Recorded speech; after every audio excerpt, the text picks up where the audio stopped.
Assalamualaikum warahmatullahi wabarakatuh. Hai, selamat malam teman-teman. Apa kabar kalian? Bukan teman ya, tapi sekarang tuh lagi tren banget manggilnya tuh Besti. Hai Besti, selamat malam. Apa kabar? Aku harap malam ini kalian baik-baik aja ya. Juga hatinya ya. Terutama nih dua nih, bagi aku mau nanyain gimana kabar dompetnya, gimana kabar hatinya ya kan. Oke. Balik lagi di podcast Piu ya, bareng Piu sendiri gitu ya. Malam hari ini cuman pengen kayak sharing santai gitu, ngobrol santai gitu. Dan ini agak sedikit berbeda ya teman-teman, karena kan sebelumnya aku kayak ngebawain cerita kisah-kisah Nabi gitu yang Islami pokoknya ya.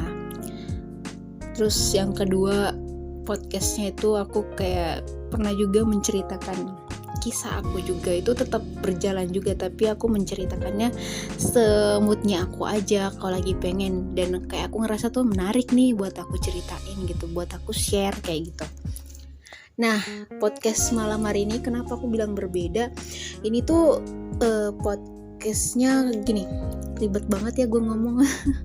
Tapi kalau orang mudah mengerti, pasti bakal ngerti apa yang aku bilang gitu ya. Kayak gitu. Nah ya, lanjut.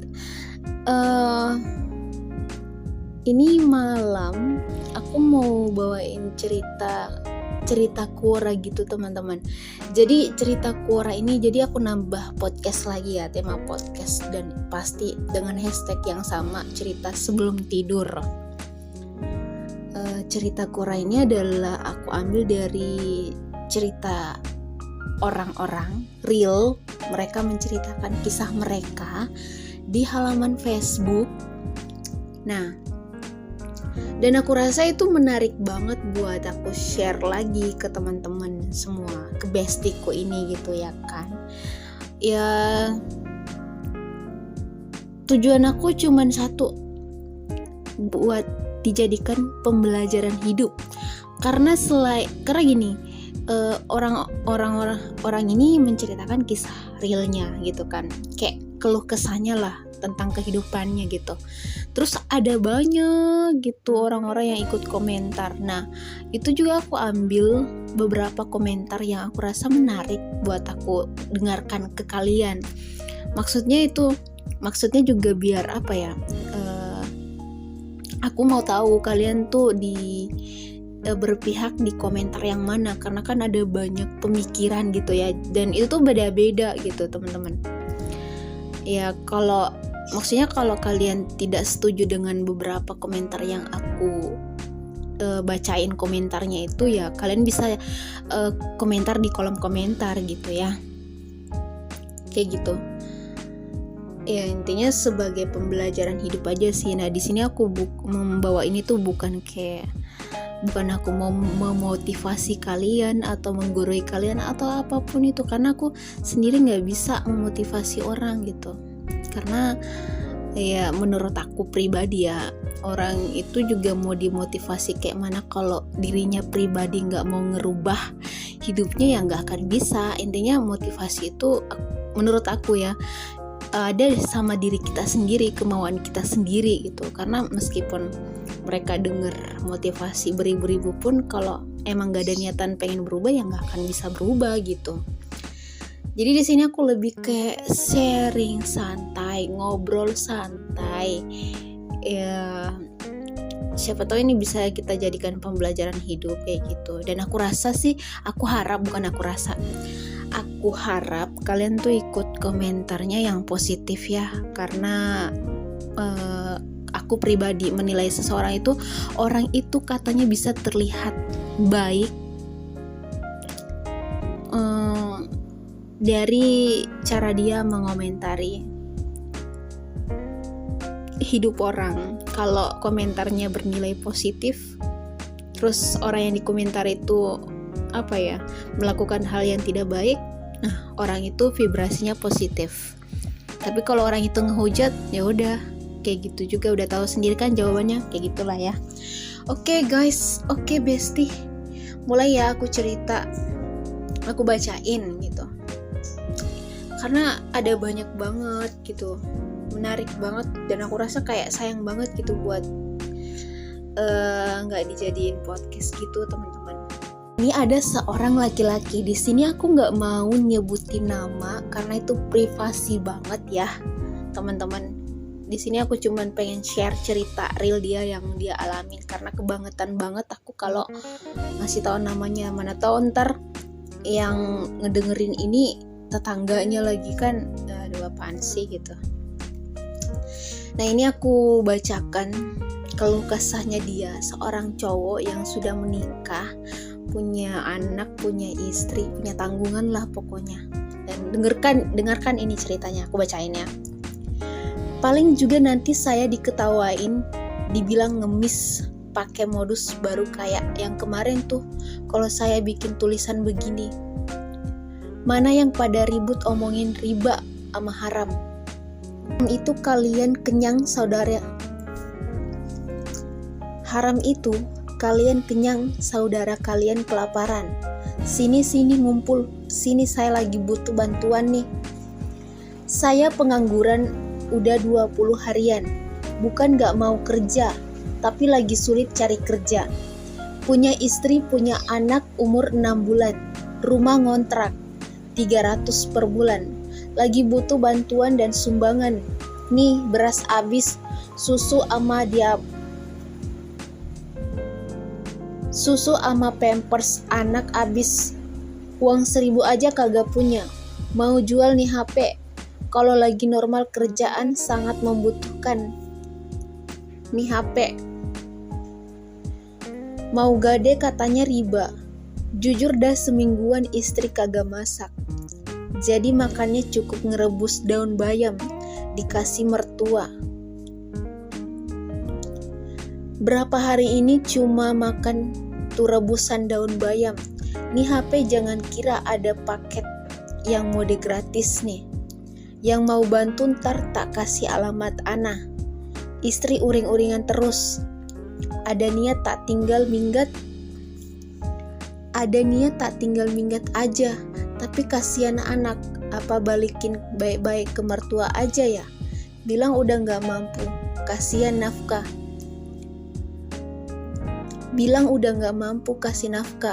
Entahlah bingung. Kadang ada niat mau nyuri, tapi takut ketangkep. Soalnya dosa, biar nanti saya tanggung. Takut ketangkep, soal dosa, biar nanti saya tanggung. Yang penting anak bini makan. Pinjam keluarga boro-boro, apalagi tetangga. Sampai dendam. Awas nanti kalau saya udah punya. Udahlah, intinya saya lagi butuh bantuan nih. Saya benar-benar lagi kelaparan. Nah, itu cerita atau keluh kesah seorang suami ya, yang dia tuh udah punya anak, punya istri, bahkan 1.000 rupiah pun gak ada teman-teman. Ini ujian banget deh pokoknya. Nah di sini aku bakal bacain semua, bukan semua sih karena ada banyak banget yang komentar. Aku cuma pilih-pilih komentar-komentar orang-orang, jadi ada 10 komentar lah ya. Nah setelah aku bacain komentar-komentar yang ikut komentar ini, nanti aku ikut komentar juga sih ya. Menurut aku, pandangan aku ini baiknya bapak ini harusnya gimana gitu. Atau kalau kalian ada yang gak setuju dengan orang yang komentar, yang aku bacain komentar mereka, kalian kayak punya pemikiran tersendiri nih, gak sama kayak mereka, bisa catat di kolom komentar ya. Nah di sini biar kayak apa ya, aku pengen ngasih komentar yang pertama. Aku akan nyebutin komentar pertama ya, komentar kedua, komentar ketiga. Nah kali aja kalian kayak ini pemikiranku banget nih komentar yang pertama gitu. Kalian boleh catat aja di kolom komentar, aku setuju dengan pemikiran yang komentar pertama kayak gitu. Oke? Ini komentar yang pertama ya. Pak, laki-laki kalau udah berani nikah pantang ngeluh, apalagi mikir nyerah. Anda itu pemimpin, kepala keluarga. Kalau ada yang harus jadi paling kuat dalam keluarga, maka Andalah orangnya. Kuat tidaknya keluarga Anda menghadapi badai ada di tangan Anda. Kalau Anda yang jadi kepala saja sudah oleng, gimana yang jadi badan? Keluar, bergerak, cari rizki, jangan cuma diem. Insya Allah ada saja jalannya. Keren banget sih ini komentar nomor 1. Gimana guys, kalian sepemikiran gak dengan komentar yang pertama? Kalau aku sih yes ya, setuju banget. Tapi meskipun aku setuju gini, aku pun tentu punya ini dong komentar tersendiri gimana ya. Oke, next kita ke komentar yang kedua. Saya juga sedang di fase ini, malah udah 2 tahun suami gak kerja, cuma ngajar ngaji yang gak digaji. Tapi alhamdulillah kami gak pernah merasa kurang. Walau makan hanya singkong, karena gak ada nasi, kami berkebun, menanam cabai, terong, singkong, apapun untuk memenuhi kebutuhan. Dan si kecil bisa jajan, walaupun gak setiap hari, tetap bersyukur dan menikmati. Maka Allah akan ngasih lebih. Nah ini komentar yang kedua guys. Dia nggak terlalu apa ya, maksudnya lebih kayak mungkin lebih kayak apa ya, memberi masukan, memberi nasihat gitulah ya ke orang yang ngeluh di sosmed ini, bahwasanya tuh hidup tuh nggak serumit yang kamu pikir loh gitu, masih banyak kok cara lain, tinggal kamunya aja gimana gitu, dan paling penting bersyukur. Next, masuk ke komentar yang ketiga. HP kuota gratis juga bisa jualan, posting-posting di Facebook, kalau ada orderan tinggal order di tempat yang diambil fotonya tadi. Intinya kita berusaha, Allah yang akan menentukan hasilnya. Kalau lagi susah itu tandanya Allah lagi sayang sama kita. Sebab kalau lagi susah itulah kita teringat sama Allah, dekat dengan Allah yang maha besar, tiada tandingan. Real, setuju banget, Masya Allah.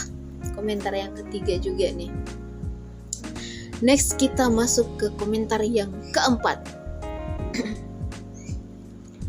Kalau masih bisa on FB-nya, coba bikin status jasa apa saja yang bisa dikerjakan. Siapa tahu teman FB yang rumahnya deket bisa nyuruh kerjaan apa aja. Beres-beres halaman pun di sini saya bayar 150.000 sehari, plus makan, kopi, rokok. Wih, enak tuh. Itu udah alhamdulillah banget kalau udah ditanggung yang penting-penting lah ya, kayak rokok gitu. Rokok tuh paling ini, karena kan sesuatu yang ketergantungan gitu. Tapi alangkah lebih baiknya berhentilah merokok ya, biar mengurangi pengeluaran gitu.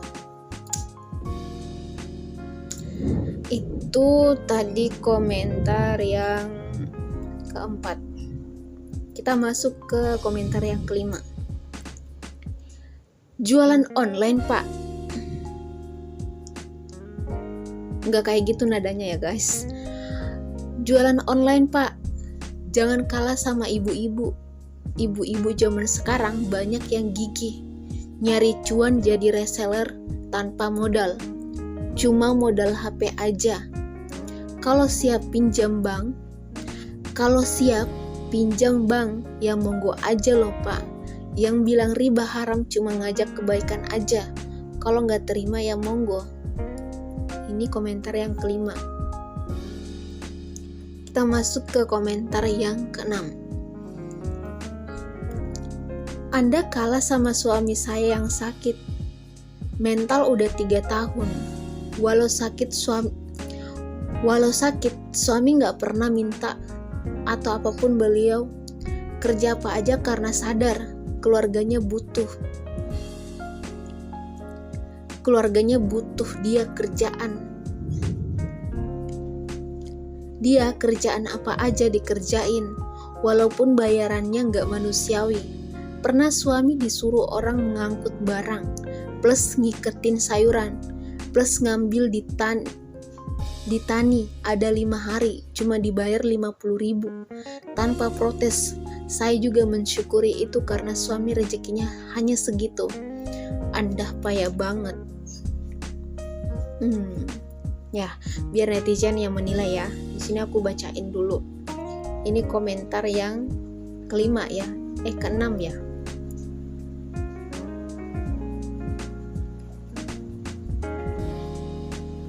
Ya, keenam. Kita masuk yang ketujuh. Kami pernah di posisi paling dasar. Kami bukan tipe pengeluh di medsos. Kami pasrah dan tetap berdoa pada Sang Pemberi kehidupan. Ini komentar yang ketujuh. Kita masuk ke komentar yang ke-8, panjang banget. Saya anti riba karena memang mutlak hukumnya haram. Jangan jadi orang yang merasa paling susah, apalagi laki-laki yang ngoceh. Malu dong sama harga diri. Silahkan gadai barang, tapi jangan melebihkan pembayaran karena lebihnya itu yang riba.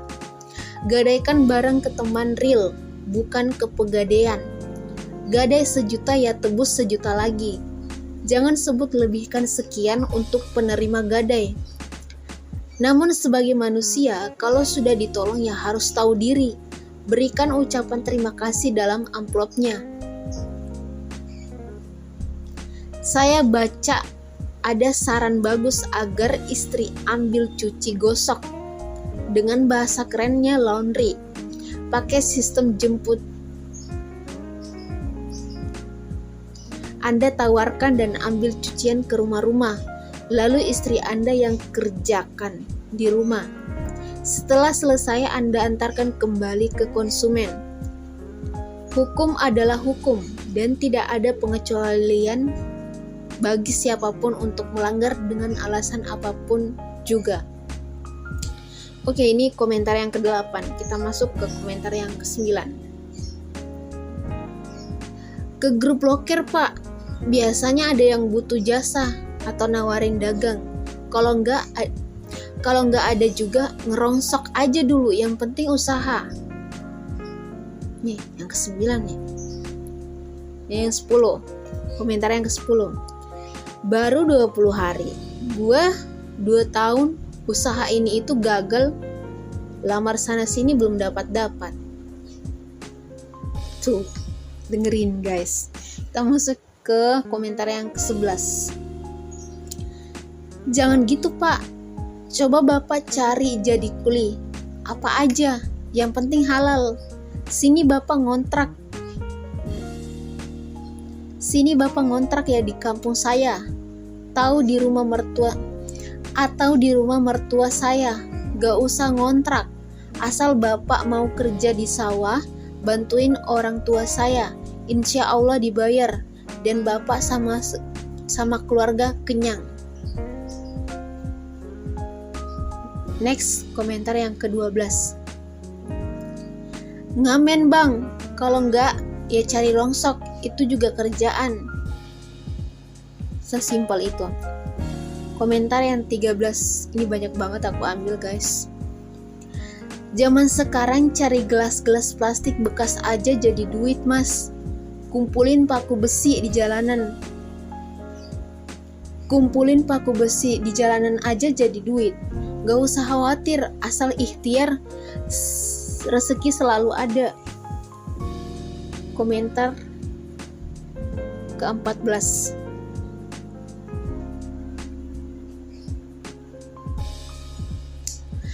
Kalau gak punya apa-apa, berdoa setiap pagi, siang, malam. Bukan mengeluh di grup. Ujian rumah tangga itu macam-macam. Tergantung kuatmu gimana. Mau berusaha kerja di luar kota, dalam kota. Jualan yang bisa nambah-nambah penghasilan juga ada, tergantung niatmu. Jualan ayam potong, ikan laut, jualan tukang sayur, usaha itu banyak. Tapi kalau kebanyakan mengeluh, pekerjaan jadi nggak ada. Seorang suami plus bapak harusnya punya tekad, prinsip demi anak istri. Jangan berharap sama orang lain. Aku juga tidak punya apa-apa. Suami kerja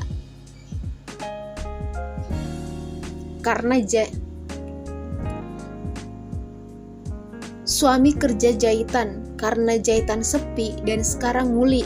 Kadang ada kerjaan, kadang enggak. Kalau enggak ada kerjaan, usaha jualan ayam potong keliling. Bah, mantep banget sih ini yang ke-14. Next komentar yang ke-15. Sabar pak, anggap aja ujian. Insya Allah nanti dapat kerja lagi. Itu betul-betul. Next yang ke-16. Banyak-banyakin berdoa. Banyak-banyakin berdoa juga. Usaha kak, posisi kita hampir sama. Saya malah single mom, anak 2, sudah 2 bulan di PHK. Masya Allah, kalau ngomongin kayak gini pasti banyak. Tapi ada beberapa yang lebih suka bertindak daripada hanya cakap atau cerita ya. Semoga kita semua dimudahkan dalam segala urusan. Next, komentar yang ke-17. Sabar ya pak, semoga ada jalan keluar. Gak mau ngebully, karena pernah di posisi itu. Yang ngebully hati-hati, ntar posisinya dibalik, amit-amit dah. Tuh dengerin guys. Inilah kenapa aku tekankan jangan ngehujat kalau memberi komentar ya. Sebaiknya tuh mendoakan atau memberi masukan, kayak gitu sih. Next, komentar yang ke-17 ya. Halo mas, kalau Anda tidak gengsian, namanya hidup di kota maupun desa, tetap ada kerjaan. Yang penting gak gengsi. Coba ke pasar saja atau coba keliling ke tetangga. Barangkali ada yang butuh pekerja bersih-bersih kebun atau bantu panenan warga yang punya kebun atau sawah. Apalagi hidup di desa, paling enak cari uang. Karena banyak petani dan perkebunan, sudah pasti tenaga juga dibutuhkan. Ini komentar yang 17 ya. Next, komentar yang ke-18. Astagfirullah pak, Anda ini laki-laki, pasti banyak kerja. Apa saja di luaran sana, asal gak gengsi dan halal. Semiskin-miskinnya kita, lebih baik kerja jadi babu daripada mengemis pak. Saya pernah di posisi bapak, bahkan cuman makan mie gelas berdua dengan anak. Air pun habis sampai dikasih tetangga. Ya Allah, token listrik habis. Saya cuma pakai lilin untuk penerangan. Apa saya nyerah? Apa saya nekat mencuri? Apa saya ingin bunuh diri? Stres? Pasti. Tapi saya tidak menyerah. Saya selalu berdoa dan berusaha, dan saya mempertahankan harga diri saya untuk tidak meminta-minta atau mengemis selagi tenaga saya masih mampu. Apapun saya kerjakan asal pekerjaan itu halal dan tentunya berkah untuk anak-anak saya. Intinya, sesulit apapun keadaan kita, selalu berusaha pak, berdoa dan mengemislah hanya sama Allah, dan yakin Allah pasti akan berikan jalan keluar. Semoga Bapak diberikan rezeki yang tak terduga-duga dan sehat sekeluarga. Amin. Masya Allah, gila sih ini komentar yang ke-18. Aku sampai kayak wow, ini orang keren banget, gila sih prinsipnya. Aduh, Masya Allah. Hai Pak, salam kenal ya buat kamu yang punya pemikiran kayak gini. Aku kayak takjub banget gitu. Next, kita ke komentar yang ke-19. Istighfar mas, minta sama Allah, nangis, siapa tahu beberapa jam ada rezeki tak terduga. Amin.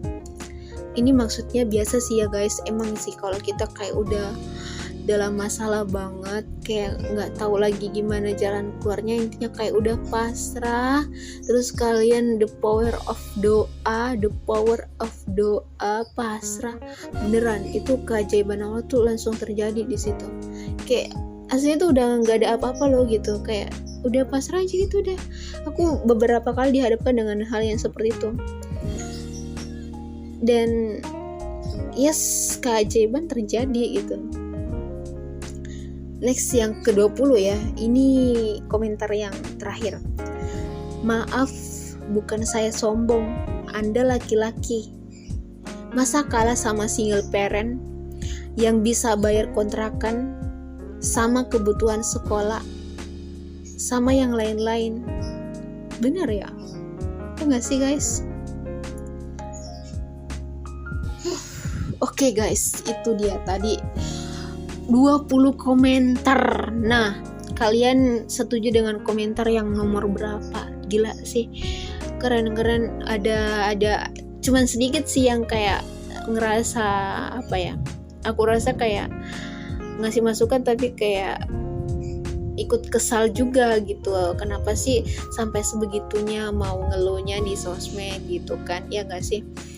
Tapi ada banyak sih yang kayak ngasih masukannya tuh kayak dari segi saran-saran pekerjaan, harus begini harus begitu kayak gitu. Dan ada juga yang berbagi pengalamannya, kisah pahitnya, tapi dia tetap berusaha gitu, nggak sampai kayak ngemis gitu. Wow guys, ini tuh 20 isi kepala, 20 orang yang berbeda-beda pemikiran, ya kan? Gimana? Ada yang mewakili pemikiran kalian di antara 20 orang yang aku pilih komentarnya ini, atau kalian berbeda? Kalau berbeda, coba deh catat di kolom komentar. Nah, masuk ke aku pribadi. Gimana ya? Bapak ini seorang laki-laki. Ya benar, seorang laki-laki, seorang pemimpin, ya nggak sih? Dan benar sama bapak yang komentar pertama ya. Kalau Anda sudah memutuskan untuk menikah ya, intinya harus siap semuanya. Jadi apapun itu ya tetap harus bertanggung jawab lah. Jangan sampai kayak gitu ya. Jangan belum apa-apa sih, belum mencoba, belum semua dikeluarin kekuatannya, ya kan, udah kayak mau mundur aja gitu, belum berusaha. Ya aku sih mirisnya kenapa sampai semudah itu sih, sampai berkeluh kesahnya tuh di sosmed gitu, belum berusaha. Gimana kalian dengar sendiri kan, begitu banyak orang yang ternyata udah ngalamin lebih pahit malah dari bapak yang berkeluh kesah di sosmed ini gitu. Tapi kerennya dia, wow, karena emang prinsipnya kuat ya, keren sih. Aku takjub sama orang yang pemikiran kayak gitu, suka banget aku. Dan bapak ini juga sempat ada niatan pengen ninggalin ya kan istrinya gitu aja, karena emang ngerasa udah nggak sanggup nafkahin. Tapi ada anaknya gitu, dia udah kayak udah nggak bisa gitu, kasihan lah intinya ya.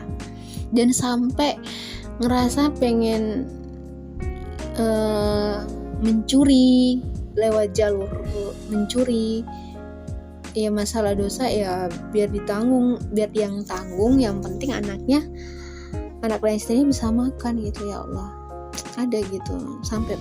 Tapi emang banyak sih, karena emang sekarang pun kalau kita lihat faktanya semua tuh semuanya mahal, dan yang dimahalin tuh ya kebutuhan pokok kita gitu.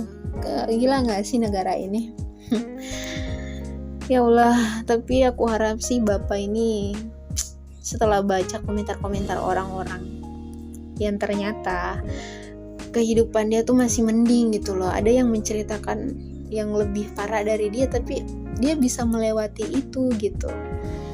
Ya semoga sih bapak ini cepat diberi jalan keluar ya teman-teman. Ya aku di sini mau sedikit komentar juga buat istrinya lah ya. Kalau istrinya tetap sabar dan kuat menemani suaminya di kala sulit seperti itu, keren banget sih, wanita langka deh. Karena biasanya kalau udah kondisinya seperti itu, banyak orang yang berumah tangga, terutama perempuan ya, kalau udah nggak kuat hidup seperti itu, ya udah pasti jalurnya jalur ninggalin gitu, akhirnya memilih jalan perceraian, ya nggak sih? Ya gitulah. Jadi bersyukurlah kalian para pria, kalau kalian di saat lagi susah tuh wanita masih menemani gitu, itu langka banget loh, demi apapun langka banget. Jadi tolong jangan disia-siakan, itu tuh rezeki banget Anda dikasih wanita yang super sabar, yang mau nemenin di saat suka maupun duka gitu. Kayak gitu ya. Aku harap sih, kalau aku mau komentarin bapak ini gimana ya gimana ya Pak, maksud aku gini loh, ya benar kata teman-teman yang ikut komentar tuh, bahwasanya hidup itu nggak seburuk yang kamu pikir loh. Hidup itu simple sih sebenarnya, cuman yang bikin susah itu gengsi kita, malunya kita yang kayak belum mencoba. Pokoknya pikiran kita sih yang bikin ribet, pikiran kita. Karena kadang mungkin emang terlihat kayak sampai bapak ini lebih memilih jalan pengen mencuri ya kan, atau ninggalin istrinya karena dia ada rasa itu, gengsi itu gitu. Padahal kan banyak banget gitu kan, dia sempat bilang juga kalau nyari kerja susah gitu ya kan. Sekarang banyak cara sih untuk mendapatkan penghasilan, dari orang-orang yang bilang tadi bisa jadi, intinya jadi pemulung dulu deh gitu. Pokoknya intinya jangan gengsi, udah mikirinnya tuh yang penting halal aja dulu. Demi apapun itu tuh cuman ujian gitu loh. Kalau kamu bisa ngelewatin itu, Allah pasti kasih jalan. Tinggal kita berpikirnya mau nggak ngelakuin itu dulu gitu, ya nggak sih? Itu tuh ujian doang sama Allah. Kalau udah lulus ya udah sih, ntar dikasih enaknya. Aku mah gimana ya, aku orang yang nggak mau ribet sih sebenarnya. Maksudnya kalau yang intinya yang ada aja dulu. Kalau cari uangnya dengan cara yang emang harus mulung, ya udah mau gimana, yang penting itu halal. Aku lebih milih, prinsip aku gini, aku lebih memilih ini ya, kayak kebaikan, kebenaran yang emang di jalur Allah. Paham nggak maksud aku? Ya kan tadi bapak ini sampai mikir apa nyuri aja kali ya, dosanya biar dia yang tanggung gitu. Dia memilih jalan yang enak emang, tapi kan itu dosa gitu. Dosa ya tetap dosa gitu, ya nggak sih?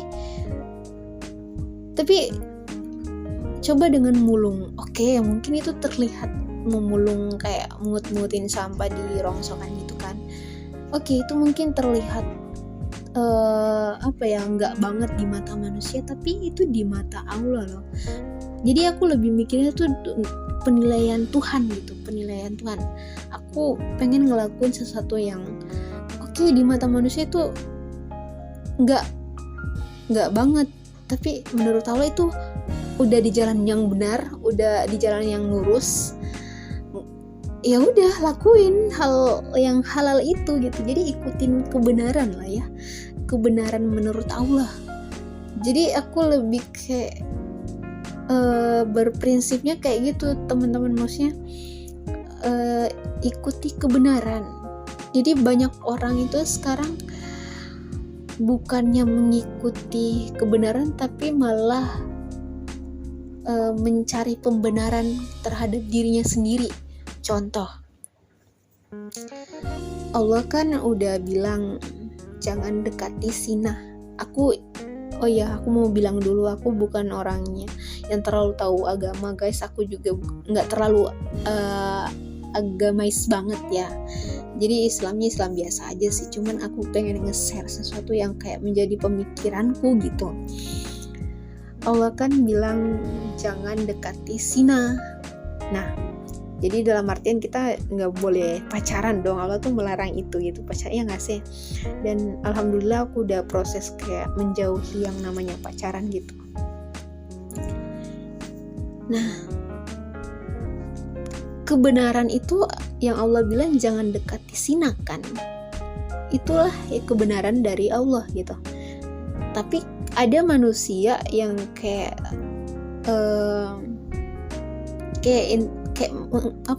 menghalalkan segala cara. Maksudnya tuh gini, udah tahu Allah tuh nggak boleh dekati zina dalam artian pacaran, tapi ada lagi alasan orang tuh bilang nggak apa-apa kok kita pacarannya pacaran sehat, pacaran Islami gitu. Ada yang kayak gitu. Jadi itu yang aku maksud, alasan mereka yang mengadakan pembenaran terhadap dirinya gitu. Jadi bukan mengikuti kebenaran dari Allah, tapi mengadakan pembenaran terhadap dirinya sendiri, membuat pembenaran gitu. Padahal kan tetaplah cari kebenaran, bukan pembenaran. Teman-teman paham gak maksudku sampai sini? Jadi maksud aku biar kita kayak lurus-lurus aja, gak usah terlalu peduliin penilaian manusia loh ini. Gak usah, ikuti yang menurut Allah tuh baik, yang jalan Allah tuh baik, ikuti Allah aja dulu udah. Paham gak? Semoga teman-teman paham ya. Ya udah, next time akan baik-baik terus tuh hidup kita kalau kayak mengikuti. Mungkin saat itu di awal kayak ya Allah kok gini amat gitu ya kan, kok gini amat hidupnya. Emang sih rasanya nggak enak banget di awal tuh, tapi pada akhirnya loh, yang pada akhirnya tetap itu yang akan menang gitu. Aku cuman bisa bilang keburukan dan kebaikan atau kebenaran diadu, kebohongan, intinya kebohongan atau kejujuran itu lagi diadu tuh, atau keburukan dan kebaikan itu lagi diadu tuh. Tetap pemenangnya kebaikan, tetap pemenangnya kejujuran, yang jujur. Kadang emang di awal yang jujur tuh dipermasalahkan, disalahkan gitu, ya nggak sih? Kadang itu di awal ya. Tapi lihat akhirnya. Oke, di awal mungkin sakit, masalah jadi masalah, tapi di akhir akan indah, cuy. Beneran. Itu pemikiran aku ya. Dan begitu pun sebaliknya. Kebohongan mungkin senang gini-gini, have fun, tapi akhirnya jadi lihat akhirnya gitu, jangan lihat di awal ya teman-teman. Jadi di sini pandanganku cuma seperti itu. Jadi maksudnya juga semoga bapaknya dilimpahkan rahmat Allah dan dilimpahkan rezeki biar nggak sempit-sempit rezekinya. Semoga itu awal dari ujian itu. Kalau bapaknya berhasil melewati itu, insya Allah makin lancar lagi rezekinya. Intinya bersyukur dulu ya, penting banget itu katanya, penting banget karena janji Allah semakin kita bersyukur semakin Allah menambah nikmatnya. Masya Allah, Allah tuh maha baik banget teman-teman. Coba deh jalani aja dulu ujiannya. Kalau kita sabar, kita berhasil melewati itu, udah Allah tuh bakal ngasih nikmatnya banget ya. Oke, ini udah mau 1 jam, gila sih podcastnya. Semoga yang aku sharing ke teman-teman ini